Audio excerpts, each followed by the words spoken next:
Yeah, sorry about that. Um, Look, I've buried so many teammates and friends over the years, and when I look at places like Arlington Cemetery, and I see the reverence that the most respectful, the most respectable people I've ever met, they have a reverence for the fallen, and they show tremendous honor to those who made the ultimate sacrifice. They literally gave their lives. They did not come home from battle because they were willing to serve you and me. And it pains me to see that there are those who are unappreciative and don't recognize. But I think that just shows a shallow mind. You can't go and see these guys fight and see what is done to them and what happens to them and what they deal with afterward, and how many of them lose their families and just all of the casualties of war, and know their hearts and not have a tremendous respect and reverence for those who lost everything. And they served to defend everyone, even the unappreciative, which I think is remarkable, because it wouldn't happen if the shoe were on the other foot. But that's the whole gist of honor. You do what's right. You do what's needed in the face of adversity, regardless of the cost. And I just want to pay my respects today for all of those buried in Arlington National Cemetery and all over the world. The United States has our fallen soldiers literally all over the place, and some of them very, very large graveyards. And just to walk through is very touching, and it's humbling to realize what all was sacrificed and given. And I think it's important that we each just take pause and contemplate this and just be thankful for it. And, honor is showing public respect for something. And so this is my moment to honor the fallen, and let us always honor them. Let them never be forgotten. Today's life is hectic. There's a lot of stress. There's a lot of turmoil and chaos going on. And it's easy to be overwhelmed with all the goings on of our jobs and of the politics and so many things that are happening. So I think it's nice. I think it's healthy to just slow down for a minute, especially on a holiday weekend like this, Memorial Day weekend, to just hit the pause button and just take a deep breath and say thank you. For better men and women than you and me, who fought to the death to prevent tyranny from coming here. And let us never forget that. And let us pick up the flag where they fell and carry it here against tyranny. Because it is here. It is upon us. And it's up to us to defend our Constitution the way that all of our fallen had fought with everything they had to defend. And so I just appreciate them. It's a bit overwhelming. Sometimes in years past, I would name a few of my teammates and friends, and the list has gotten long now. So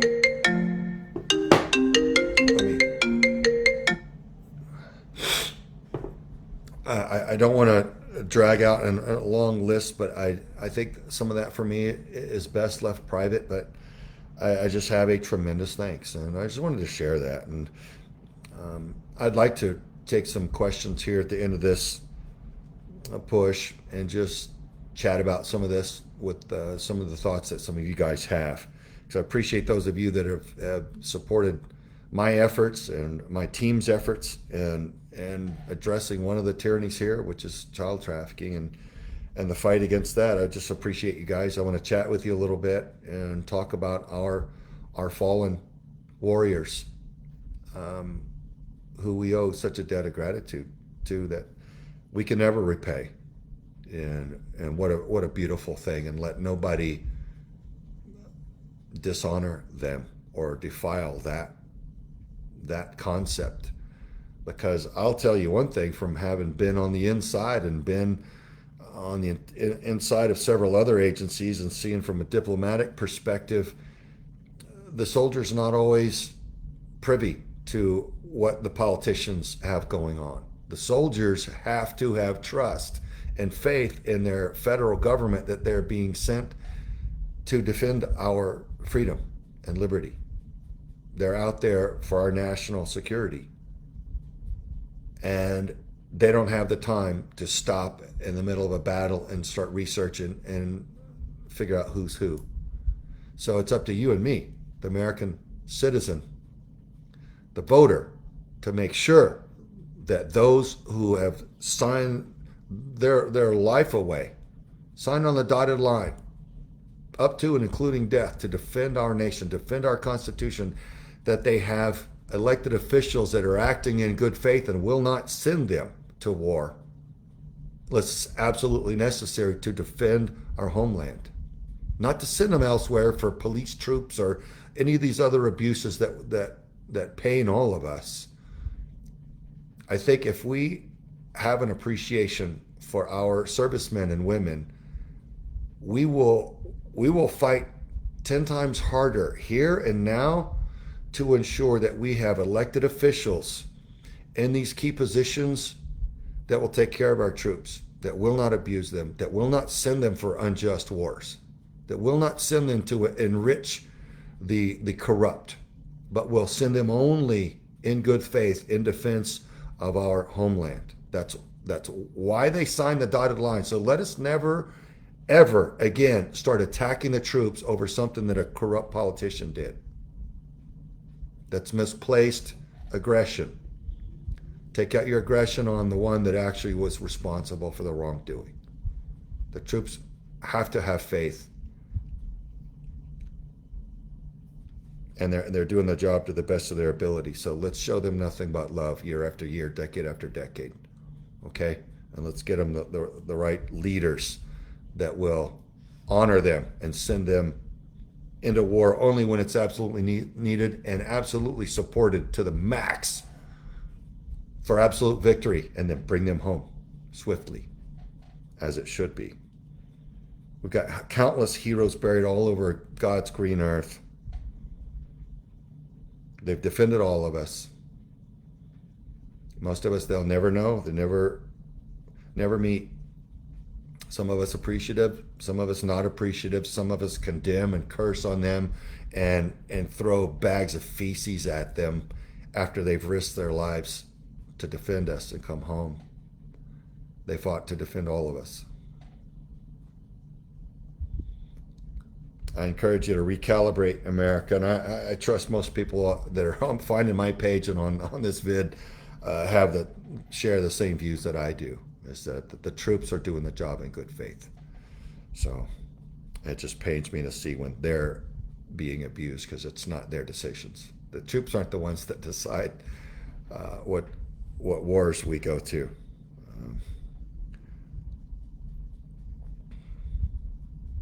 So yeah, the fight is now increasingly at home. The tyranny that our troops used to deploy around the world to stop from coming here is on our own soil.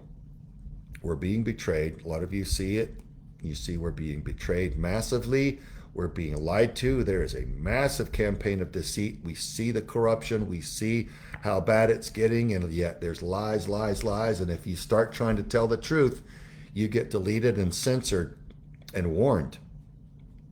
Why? Because if they're going to push tyranny, they need a lot of deceit.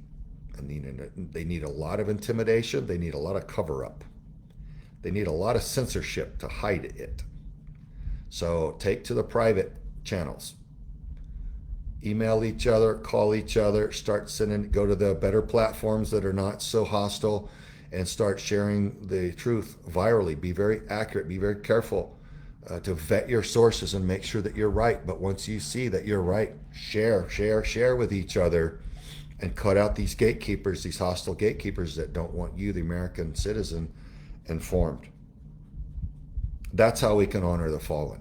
is to defend our homeland from the tyranny, even when it's here on our own soil, and some of our elected officials who are betraying us. Let's have the moral courage to face the conflict and stand up and take legal action in a concerted, methodical, systematic way to get those out of office who are ruining everything, who are destroying our nation's national security, destroying our energy, destroying our food supplies, destroying everything.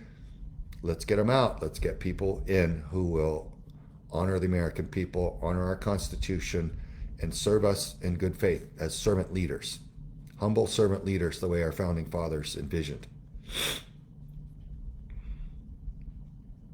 So if you see people standing up, you see people conducting audits and revealing evidence of deceit and wrongdoing and crime and theft. You see people revealing factual evidence of betrayal and treason. Folks, that takes a lot of moral courage in this day and age. It takes a lot of moral courage. They need your support. Stand up and support those warriors, because that moral courage is the new face of the American warrior. It doesn't discount those who jock up and put on their full body armor and they deploy around the world. But I'm telling you, it is a very, very, very important role of those who are exposing the truth and bringing the factual evidence of the big cases to demonstrate the level of deceit and betrayal that has ruined so much of our country. Those who are standing up and reporting and exposing the corruption are heroes. They are our heroes. Support them. Don't be too scared to click like or share or give them an attaboy or attagirl. Get in there and back them. That's the least that we can do. If they're going to stand up on national television and bring major cases against this and fight like heroes, it's the least we can do to back them with a flood of support, because they're fighting for us. In addition to those buried all around the world and in Arlington, we have fighters fighting for us right now. God bless them for it. It inspires me. It gives me hope. And that's how the tide gets changed in any battle. Sometimes it takes somebody to just pick up the flag or the biggest weapon they can find when two sides are dug in and it's at a stalemate, and someone says, you know what, this is not okay. And they just go off and they just charge right up the middle. On me. And they just run across, and you're like, well, let's not let him go across by himself. He's going to get killed. Let's pick up weapons and run with him. Next thing you know, you're standing over the top of your enemy and there's nothing but smoke. The battle is won. My God, you've done it. We've done it. We've won the day. And it took one person with moral courage to just break the dynamic and say, I'm not okay with this anymore. Let's go. Let's go, America. Let's roll. That's the spirit that ensures that we keep our freedom and liberty. And I applaud it. And you see those who are doing it. And I could list off a list of people right now, but I think if you're paying attention like I am, you can probably see 10 or 15 people that are bringing the fight on behalf of the American citizens in good faith. So I want to give my humble thanks to those guys, and then I'm going to shut up. Hey, Kirk, I see you on here, brother. It's good to see you. I want to take some questions. If anybody has any questions to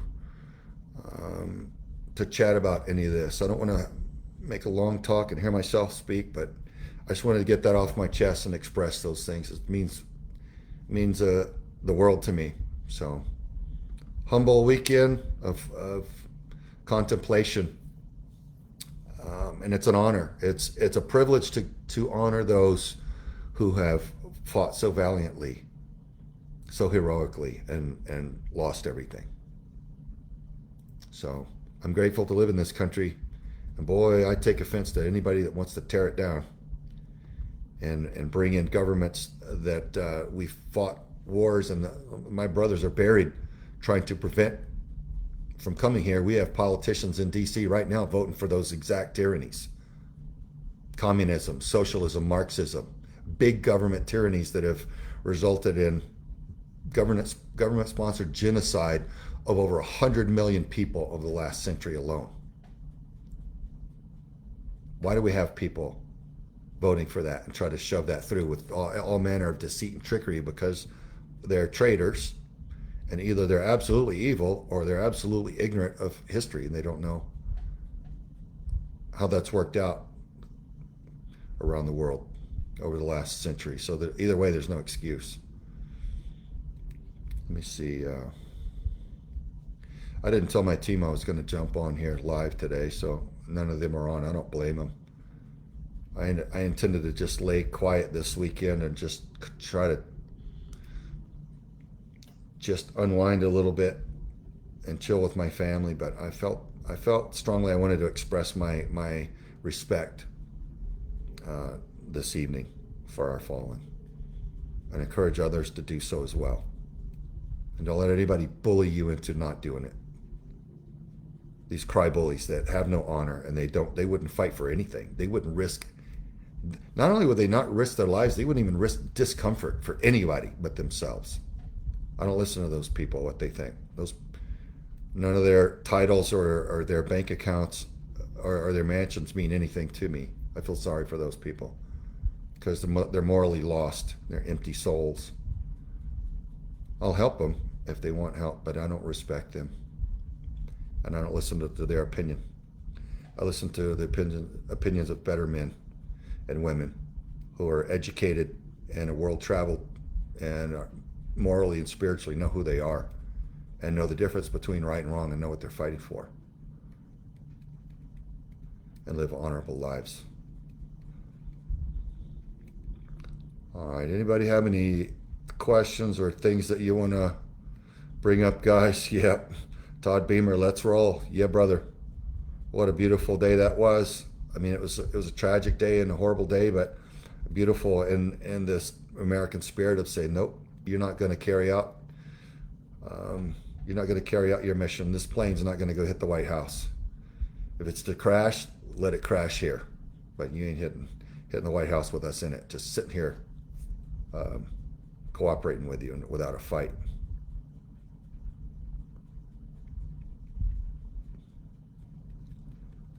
Yeah, I'm just looking through the comments here, everybody. I appreciate your support. Very kind words, guys. Appreciate you guys. I don't really see any questions, so I won't belabor this.